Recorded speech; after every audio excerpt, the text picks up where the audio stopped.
Hey guys, MD Prepper here, part 8 of the Dollar Tree Survival Prepping Kit.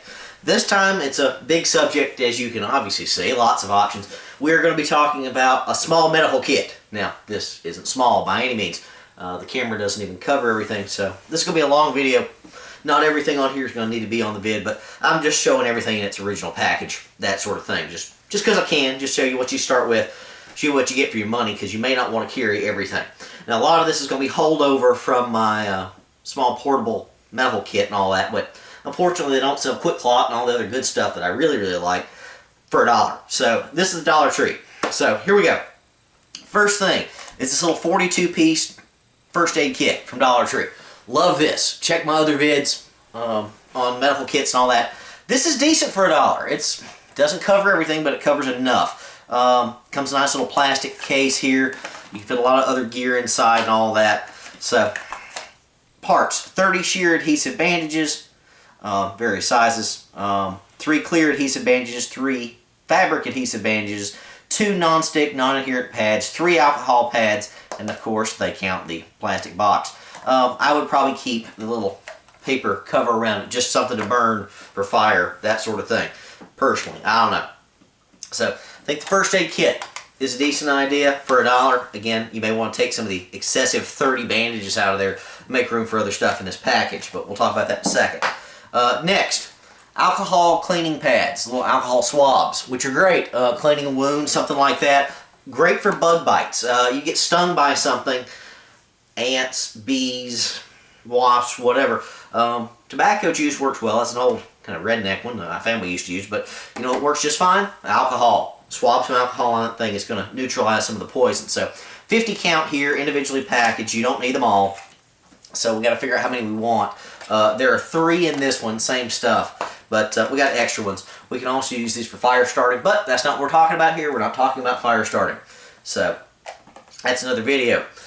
Next, elastic bandage. Probably would not carry it in this big a pack. I may, just depends on what you guys say. This is only a 2-inch wide. I prefer 3 to 4-inch bandages, ace wraps, if you will. I call them ace wraps, even though this is not an ace wrap brand. In case you get a sprain, something like that, sprain an ankle, bust your knee, you know, something like that. This is going to be useful.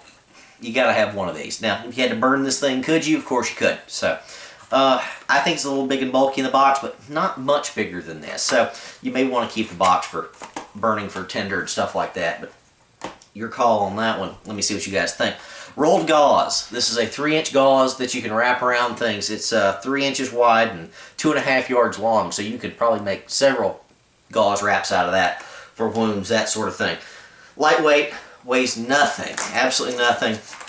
I would definitely take this out of the pack because it's much smaller than the pack, about half the size, okay? So I would take that out. Again, if you had to burn this, you could, but you've always got your cotton balls, which we're going to talk about here in a second. So rolled gauze, I'd have at least one of those along with the elastic wrap. Got a lot of options.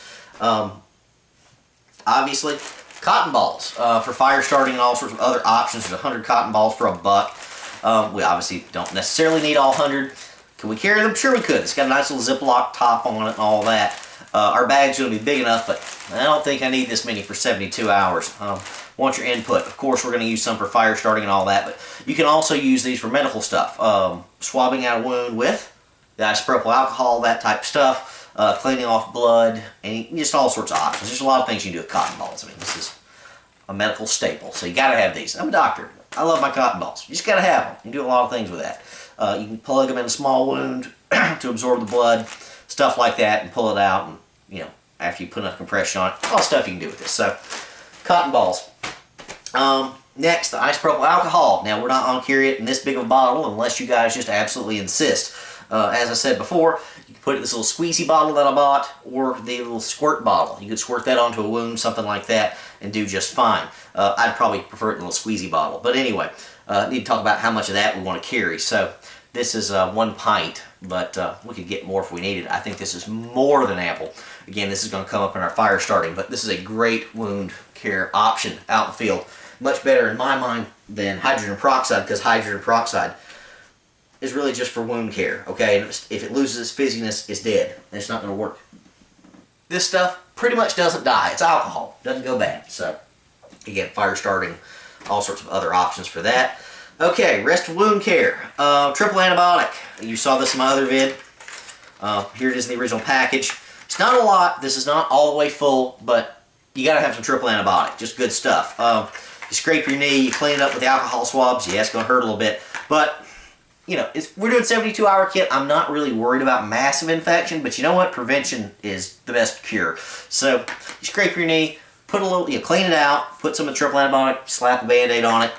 It's going to probably be good, okay? Especially in 72 hours. So anyway, enough of that. Next on the list, Petroleum Jelly. Good stuff. Fire starting, all that. We'll talk about that later. But again, chapped lips, that type of stuff. Skin protecting if you're out in the wind and your skin's getting dry. Protect it with this stuff. This is $1, not as cost efficient as buying it from somewhere, a bigger tub from Walmart, but I think this is a decent amount. Personally, I intend to carry the whole thing, unless you guys can convince me otherwise. It's not that heavy. Again, petroleum jelly, lots of stuff you can do with this, so there's that for $1. Next up, hand sanitizers. Now, I've got the big bottle and the small bottle. Now, you can use these to start fires. You can use these on a wound.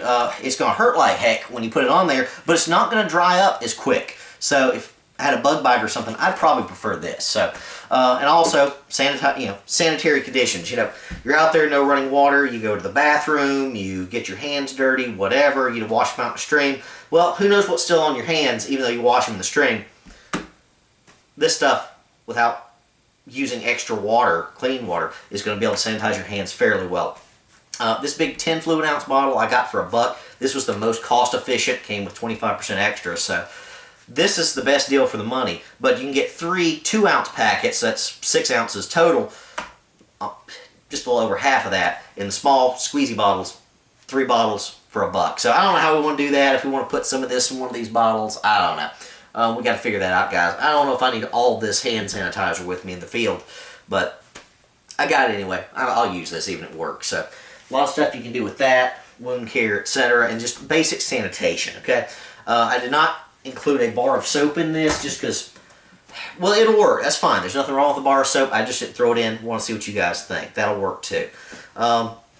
Next, some chapstick, or chap ice, as they call it. It's petroleum jelly, okay? 2 little containers for $1. A lot smaller than this big thing. Now, you get a lot more in this, but this is a lot more portable. How much petroleum jelly do you need?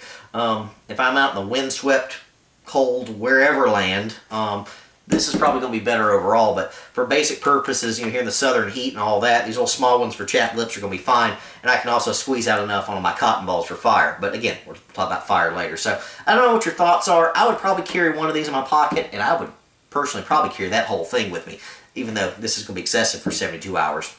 So what? So little chapsticks, may not have to use these, may just carry this, whatever. Let's see what you guys think about that. Next, a minor consideration, probably not necessary in a 72-hour kit, but just convenient. Some nail files and fingernail clipper. Sadly, this one happens to be purple, but it's for the head for $1. Not my style, really. I'm not kind of a purple-pink guy, but whatever. Clipping line, clipping fishing line, extra, string off your shirt, that type of stuff. Fingernail clippers are going to be nice, especially if you have a hangnail or something like that. It's just a nice convenience. Is it necessary? Not really, but you're out in the woods banging around and you mess up a fingernail. It's irritating, I think. Do I need this many files? No. But what I have done in some of my other kits is I actually put the clipper and a couple of nail files in this little first aid kit. It takes up no more room and virtually no weight. I think this is 5 or 6 nail files. I can't remember exactly. But anyway, that might be another place to strike your matches, that type of stuff. So that might be worth the effort, in my opinion, for $1. So along with that, super glue, an often unthought about medical piece of gear. If you get a really bad cut, the best thing is, of course, to find a doctor and suture it up. I happen to be one, so I don't have to worry about that. I tend to carry sutures and forceps and pickups and all that type of stuff with me, so I can do that, but sadly most of you probably can't, which you should learn to do so. Useful skill.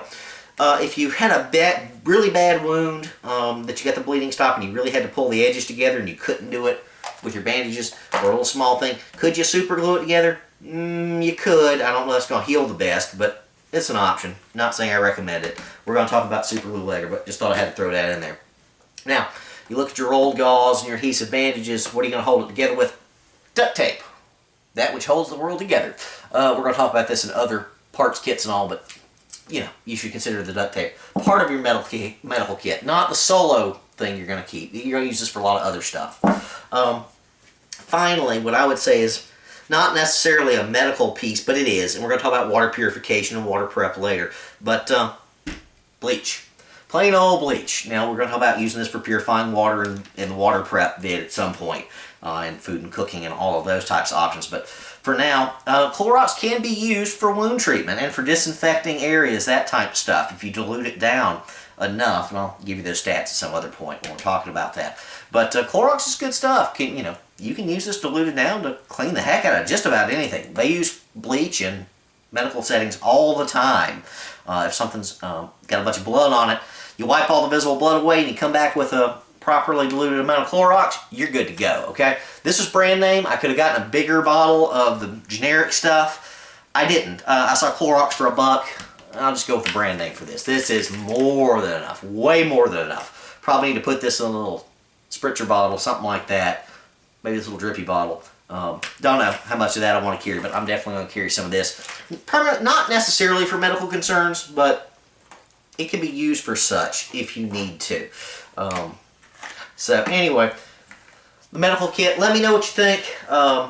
We got to hone this down a bit. Obviously, this is way too much gear, so we got to figure out how much we want to carry. So anyway, that's the medical kit from Dollar Tree. And I don't know if I left anything out there, guys, other than, oh wait, that's right.